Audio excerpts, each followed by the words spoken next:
In this video, I'm going to show you how to take a TJ brake booster and install it on your YJ. All right.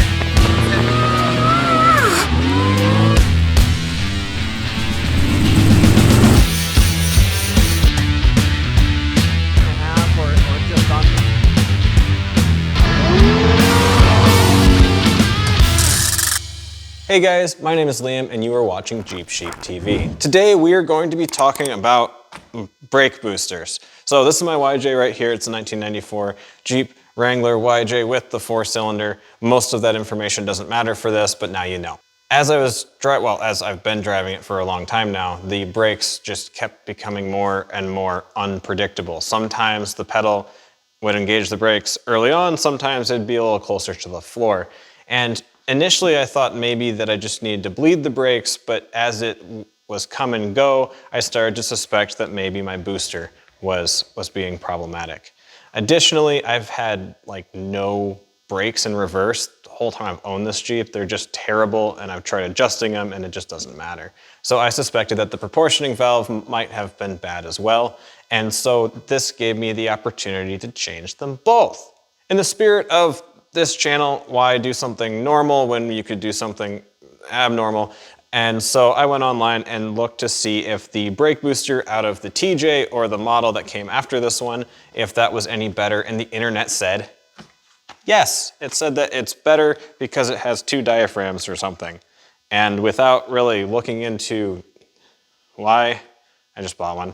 So this is out of a junkyard and it comes off of a TJ. I don't know what year, I don't know how many miles, and it looks like junk. But that's what happens when you buy stuff from the junkyard. Also, fun fact, when you buy junkyard parts off of eBay, the brake booster is cheaper if you buy it with the proportioning valve, or cheaper than buying them separate from each other. So the proportioning valve, it goes here. This one is missing it now because I used it, but that was the idea. So internet says that this is better. This is out of a TJ and it goes into the Wrangler YJ, and we are going to be replacing the proportioning valve at the same time because I suspect that it's problematic or sticky or something. Oh, and to answer your question, yes, it did seem better. I don't know if it's any better than me putting in new parts, but it was an adventure. So let's get started. Okay, so up in here, right there, little circle thing, and you see the little bulb. You can't because I kind of disconnected them. You can kind of see it there inside the circle. There's a little bulb. Okay, I'm going to show you how to disconnect one from the other, but I'm going to do it out here. Okay, so here's a screw or bolt, I guess, and it's got a button head, and it's really similar to that little bulb that's in there. Okay, so in order to get this out, you have to squeeze these two together, right? See how it's putting pressure on it? Imagine my thumb is the other side of it. Squeeze those together to release the pressure. But there's also this little hook in here. So with yourself really contorted under the vehicle, you're going to take a small screwdriver like this one and push it under there, and you're going to lift, you can twist the screwdriver, lift it up, and get it on that head while you're also pinching it and upside down. So you're going to lift this with a screwdriver. Like I said, you can kind of twist this in there and it'll hold it. And then you kind of pinch, and now it's on that head, and you should be able to take the screwdriver out. Right? Mine slid back down just now, but take the screwdriver out and continue shimmying it out. And that's it. Now this next part I did off camera because I don't think you can have that many swear words on YouTube. Anyway, I found it easier to take the master cylinder off and wiggle it around so I could get clearance to access some of the fittings on the bottom here. So I'm not going to turn it over because it's got fluid and pours everywhere. But this was there, right there, running into all your supercharger bits. And then there's your rear brakes, and then there's one of your front brakes, and then what goes in the back, that's your other front brake. So all of this is going to be on the TJ dealio, but just a little bit different. And I want to try and reuse these because then I can really position it well, but we'll see. They're not wanting to come out. The next part of this is taking the booster off, and we've already disconnected it from the pedal. So see that nut right there? There's 4 of those, and they're gonna be really fun to get to. They're buried in all kinds of different ways, so 1/2 inch, good luck. Haha. Yes. Oh boy. Yes, that was so much work. That sucked. I have too much crap in this engine bay. Okay, first we're just gonna look at these two side by side. So here's the one for the YJ, here's one for the TJ. First thing you'll notice is the TJ is big, fat, and ugly. But supposedly it's better. So there you go. Overall length is actually pretty similar between the two. I think the TJ one is just a little bit longer.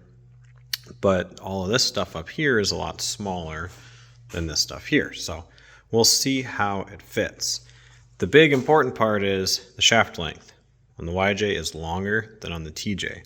So we are going to have to lengthen this one to match that one. And there's going to be some cutting involved.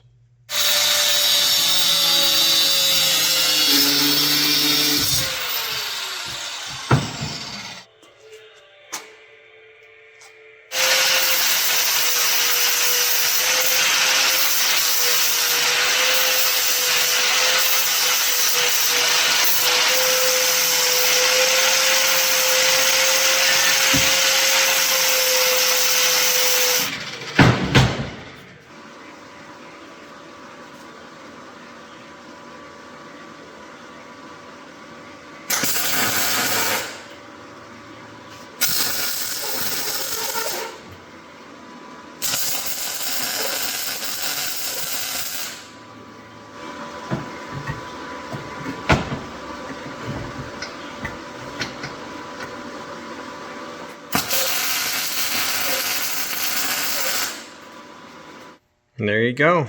Even a little grinding can make my welds look functional. So it's longer now. Gonna paint it. Yeah. All right, this nasty thing is gonna get a fresh coat of paint, but before you go and commit to something like that, you're gonna wanna test fit everything because you're gonna scratch it up. I mean, I've already started scratching it up.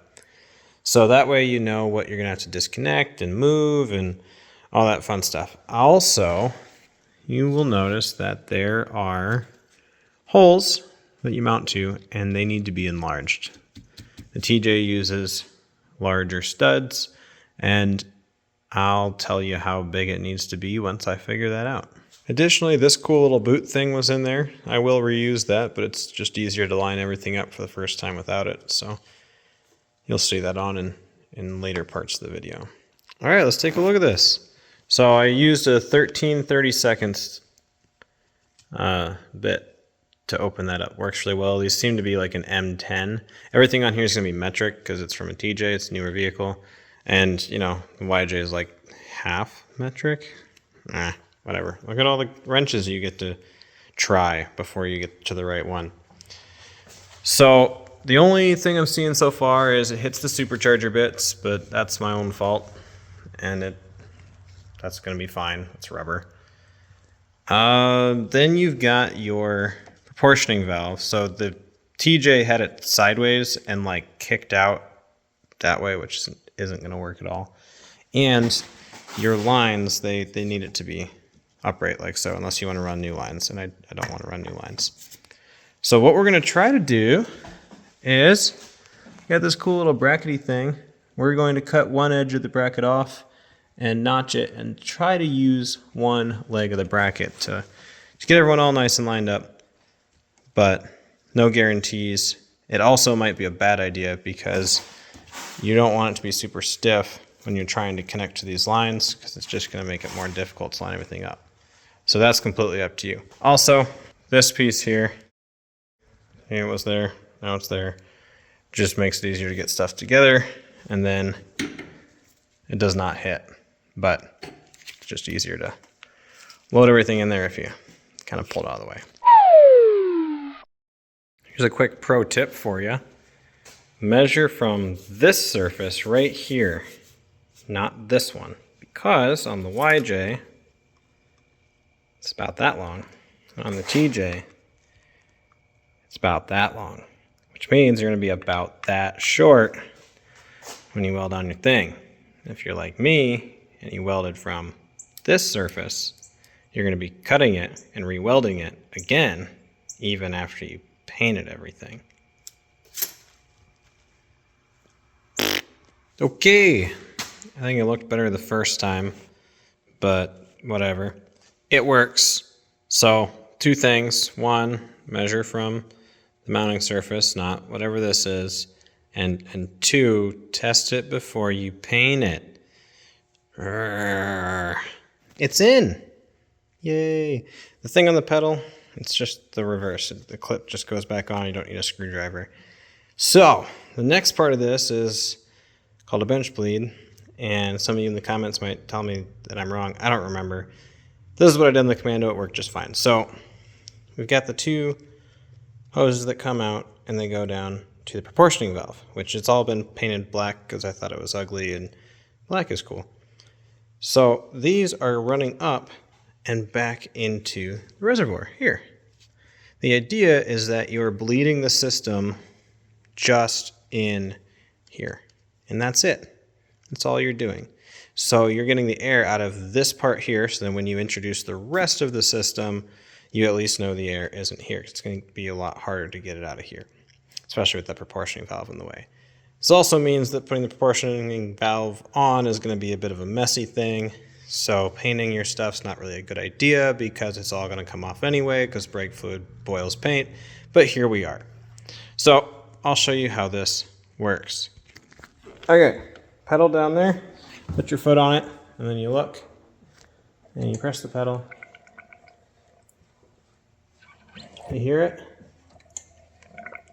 You see the bubbles? That's me getting the air out. So you're just going to press the pedal until you don't see bubbles anymore. And that's as difficult as it gets.